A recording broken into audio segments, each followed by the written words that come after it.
കന്യാവന ശാഖകളിൽ തോട്ടവിളകളുടെ കൊളുന്നുകൾ തളിരിടുമ്പോഴും കാടും കാട്ടുപൂഞ്ചോലയും തേനും തേനരുവിയും ഇനിയും ഒടുങ്ങാത്ത ജൈവപ്രകൃതിയുടെ വൈവിധ്യവിശേഷങ്ങളുടെ തപ്തബിന്ദുക്കളായി ഇന്നും നിലനിൽക്കുന്നു. മൂന്നാർ. വിശേഷണങ്ങൾക്കതീതമായ മൂന്നാറിൻ്റെ മലനിരകൾ കൃതഹസ്തനായ പ്രപഞ്ചശില്പിയുടെ വിശിഷ്ട സൃഷ്ടിയാണ്. 4000-ഓളം പുഷ്പിക്കുന്ന സസ്യങ്ങളുള്ള പശ്ചിമഘട്ട മലനിരകളിലെ സസ്യപുഷ്പജാലങ്ങൾ ഏറ്റവും കൂടുതൽ ഇവിടെ കാണപ്പെടുന്നു. സൂക്ഷ്മജീവികളും കേരളത്തിലെ പ്രാദേശിക സസ്തനികളും ഷോളവനങ്ങളിലേറെയുണ്ട്. കേരളത്തിലെ ആദിമകാല സംസ്കാരത്തിൻ്റെ പ്രാരംഭ കേന്ദ്രമാണ്. കേരളത്തിലെ മഹാശിലാ സംസ്കാരത്തിൻ്റെ സവിശേഷമായ അടയാളങ്ങൾ ഇവിടെയുണ്ട്. 3-4 കൽപ്പലകകൾ കുത്തനെ നാട്ടി അവയ്ക്ക് മുകളിൽ ഒരു തൊപ്പിക്കല്ല് സ്ഥാപിച്ച് അറകളുടെ രൂപത്തിൽ ഉണ്ടാക്കപ്പെട്ട ഇവ മുനിയറകൾ എന്നറിയപ്പെടുന്നു. പ്രാചീനകാലത്ത് ശവസംസ്കാരത്തിന് ഉപയോഗിച്ചിരുന്ന അറകളാണിത്. പിൽക്കാലത്ത് മുനിമാർ ഇതിനുള്ളിൽ തപസ്സനുഷ്ഠിച്ചിട്ടുള്ളതായും കരുതപ്പെടുന്നു. മുനിമാർ തപസ് ചെയ്ത ശിലാസ്മാരകങ്ങളുള്ള ഈ നാടിന് മുനിയറ എന്നാണ് ദേശനാമം. കേരളത്തിന്റെ മഹാശിലാ സംസ്കാരത്തെ ശ്മശാന ശിലാ സംസ്കാരമെന്നും അറിയപ്പെടുന്നു. മൂന്നാറിൽ നിന്ന് 42 കിലോമീറ്റർ അകലെയുള്ള മറയൂർ ഗ്രാമത്തിലാണ് ഈ ശിലാ സംസ്കാര അവശിഷ്ടങ്ങൾ കാണപ്പെടുന്നത്. മറയൂർ പാരമ്പര്യ കാർഷിക സാംസ്കാരിക തനിമയുടെ ഗ്രാമമാണ്.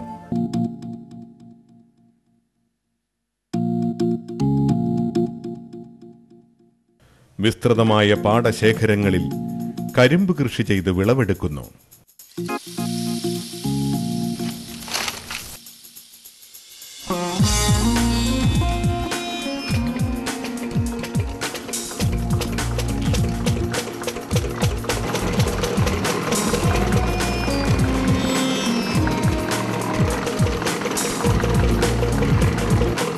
വിളഞ്ഞ കരിമ്പിൽ നിന്നുണ്ടാക്കുന്ന മറയൂർ ശർക്കര ഇന്ത്യയിൽ ഉൽപ്പാദിപ്പിക്കുന്ന ഏറ്റവും മേന്മയേറിയ ശർക്കരയാണ്. തികച്ചും പരമ്പരാഗത രീതിയിൽ തന്നെയാണ് ഇവിടെ ശർക്കര നിർമ്മിക്കുന്നത്. ശർക്കര പാവിൽ ചേർക്കുന്ന ചുണ്ണാമ്പിന്റെ അളവ് കുറവാണെന്നതാണ് മറയൂർ മധുരത്തിന്റെ പ്രത്യേകത. കേരളത്തിൽ സ്വാഭാവിക ചന്ദന വനങ്ങളുള്ള ഒരേയൊരു ഗ്രാമവും മറയൂരാണ്. മറയൂർ ചന്ദനം ഗുണമേന്മയിൽ മികച്ചതാണ്. കേരള വനം വകുപ്പിന്റെ സാൻഡൽ റീജനറേഷൻ എക്സ്പെരിമെന്റൽ പ്ലോട്ടും ഇവിടെയുണ്ട്. ഈട്ടിയും ഇല്ലിയും വളരുന്ന മറയൂരിലെ കാടുകളിൽ വന്യജീവികളെയും കാണാം. ഫോറസ്റ്റ് ഡിപ്പാർട്ട്മെന്റിന്റെ ഡിയർ പാർക്കിൽ വിവിധതരം മാനുകളെ സ്വാഭാവികമായ പരിസ്ഥിതിയിൽ പാർപ്പിച്ചിരിക്കുന്നു. ഇളം പച്ചനിറത്തിലുള്ള തേയില നാമ്പുകൾ ഉണക്കി ഫെർമെന്റേഷന് വിധേയമാക്കുമ്പോഴാണ് യഥാർത്ഥ ചായയുടെ രുചിയും മണവും നാം അനുഭവിക്കുക. 100 വർഷമാണ് തേയില ചെടികളുടെ ആയുസ്.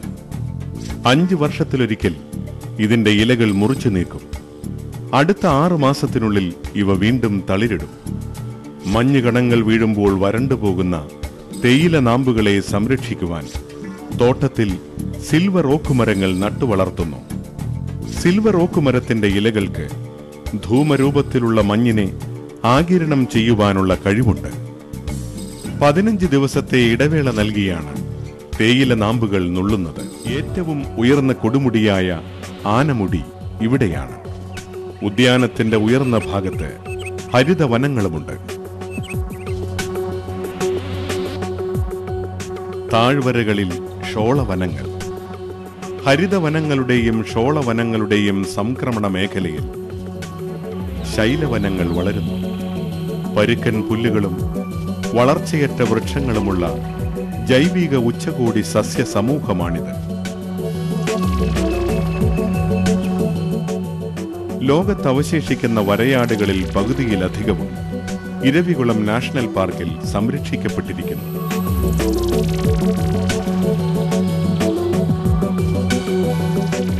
ഹിമാലയത്തിൽ കാണുന്ന വരയാടുകളോട് ഇവയ്ക്ക് സാമ്യമുണ്ട്. ആണാടുകൾ ഇരുണ്ട നിറമുള്ളവയും വലിപ്പമേറിയവയുമാണ്.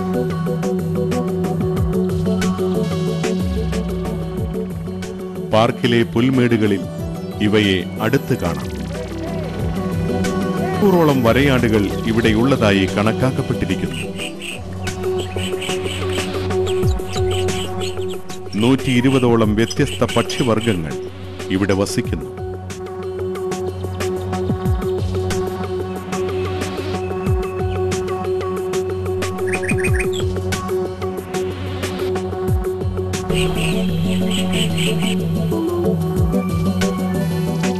ചിത്രശലഭങ്ങളുടെ 100ഓളം വ്യത്യസ്ത ഇനങ്ങളെയും ഇവിടെ കണ്ടെത്തപ്പെട്ടിട്ടുണ്ട്.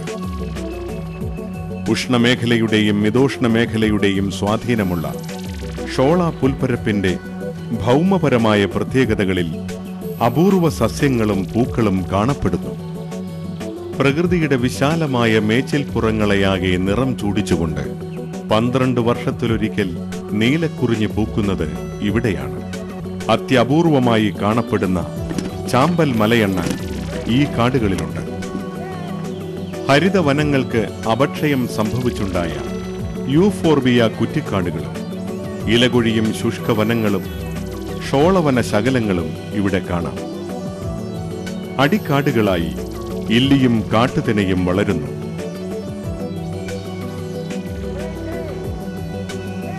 പുള്ളിമാൻ, ആന, സിംഹവാലൻ കുരങ്ങ് തുടങ്ങിയ മൃഗങ്ങൾ കാണപ്പെടുന്ന പ്രദേശമാണിത്.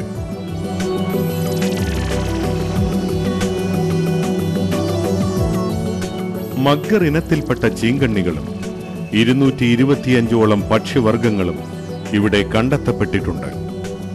ദേശീയ പക്ഷിയായ മയിലും ധാരാളമുണ്ട്. The natural beauty of Sandalwood Forest, exciting wildlife visits and enthusiastic plantations tour, participate in the Sandal Valley Tour.